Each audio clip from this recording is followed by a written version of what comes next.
आप कराची में कहाँ रहते हैं? Bori Bazaar, Banaras, Bihar colony, Marwari land, Agra Taj, Gujjar Nala, Hyderabad colony, Baloch colony, Banaras, Farsi colony. हम दिल्ली वाले हैं तो दिल्ली कॉलोनी में रहना पसंद करते हैं।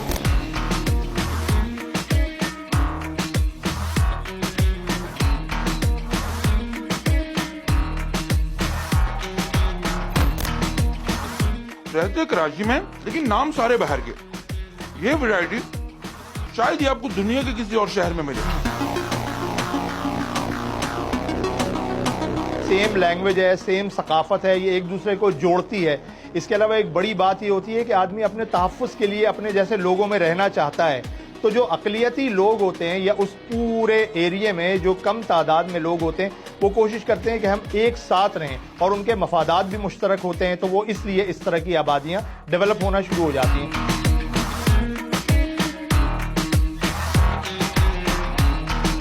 मैं कभी कभी सोचता हूँ कि अगर मच्छर कॉलोनी अमेरिका में होती तो क्या उसे मॉस्किटो कॉलोनी कहते, और गीदड़ कॉलोनी अगर जर्मनी में होती तो, और भैंस कॉलोनी अगर स्पेन में होती तो, और अगर नागन चौरंगी इंडिया में होती तो। हमारा लल्लू इंडिया में भी उसे नागन चौरंगी कहते।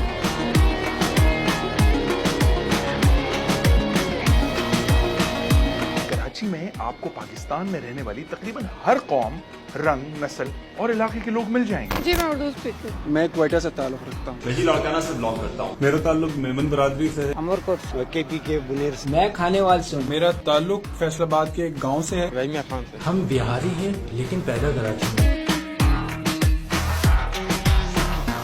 कराची बुनियादी तौर पे बलूचिस्तान का हिस्सा था। खान कल्लात ने तालपुर हुकूमत को, तालपुर बादशाह को या उस वक्त के हुक्मरान को तोहफे के तौर पे कराची दे दिया था। लेकिन कराची में शुरू से मुख्तलिफ कम्युनिटीज़ आबाद हैं। कच्ची बहुत पुराने यहाँ आबाद हैं, क्योंकि ये एक पोर्ट सिटी है और इसने जब डेवलप होना शुरू किया तो जो मुख्तलिफ कम्युनिटीज़ गुजरात की जो बिजनेस कम्युनिटीज़ हैं उन्होंने आना शुरू कर दिया यहाँ, और ये एक तरह से controlled by business, big businessman था।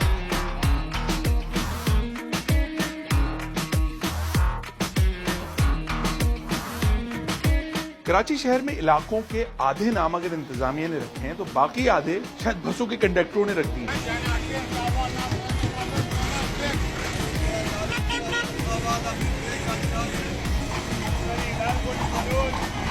लेकिन यार नाम ढंग के भी तो रखे जा सकते थे।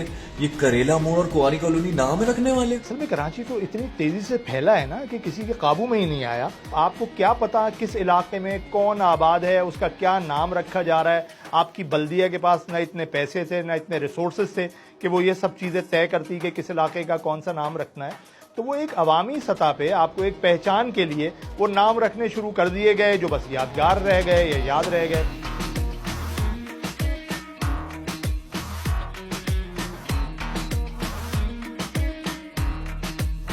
ये कराची के कदीम तरीन इलाकों में से एक इलाका खारादर है, जहां कायद-ए-आज़म मोहम्मद अली जिन्ना पैदा हुए।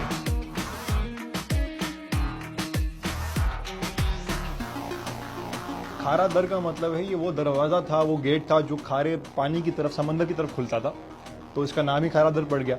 और जो मीठा दर था वो लियारी नदी की तरफ जिसमें मीठा पानी मौजूद था, वो उसके नाम पर पड़ गया। इस वक्त ये दोनों दर मौजूद नहीं है और लियारी का जो दरवाज़ा था मीठा दर वो भी गायब हो चुका है और साथ में अपनी मिठास भी ले जा चुका है, तो अब सिर्फ खारा ही पानी वहाँ अबे गोली मारने रहते तुम, गोली मारने यानी डायरेक्ट गोली मार दो, कोई आसरा नहीं। अच्छा ये गोली मार अब है नहीं, ये था, अब हो चुका है ये गुलबहार।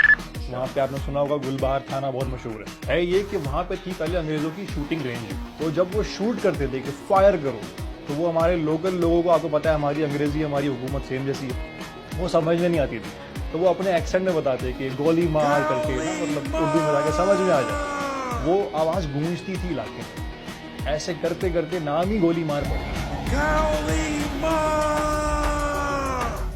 आपने ये जुमला अक्सर सुना होगा कि पाकिस्तान एक नाजुक मोड़ से गुजर रहा है, लेकिन पाकिस्तान में मोड़ नाजुक के अलावा और भी बहुत सारे हैं।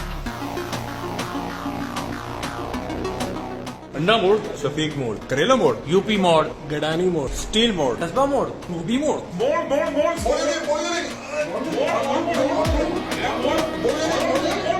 क्लिफ्टन डिफेंस और बाथ आइलैंड जैसे पॉश और वेल मेंटेन्ड इलाकों के अलावा कराची में बहुत सारे गोट भी आबाद हैं। एक मिनट, गोट सिंधी जबान का लफ्ज है जिसके मतलब गांव के होते हैं, और कराची के गोट दिखने में भी माशाल्लाह गोट ही लगते। रिकॉर्डिंग कर रहे हैं। ये गोट तो कराची में हमेशा से हैं। मतलब कराची जब इतना नहीं फैला था और गुरु मंदिर पे कराची खत्म हो जाता था तो आउटस्कर्ट्स में ये गोट आबाद थे। तो अगर आपके शहर के साथ ही गांव है तो वो एक पुरफजा जगह है। लेकिन एक गड़बड़ भी हुई है। वो गड़बड़ ये हुई है कि कराची के आउटस्कर्ट्स में जो गैर आबाद ज़मीनें थीं या जो सरकारी ज़मीनें थीं या किसी और की मिल्कियत थी, उन पे जबरन कब्जे किए गए और उन्होंने उसको भी गोट का नाम दे दिया है।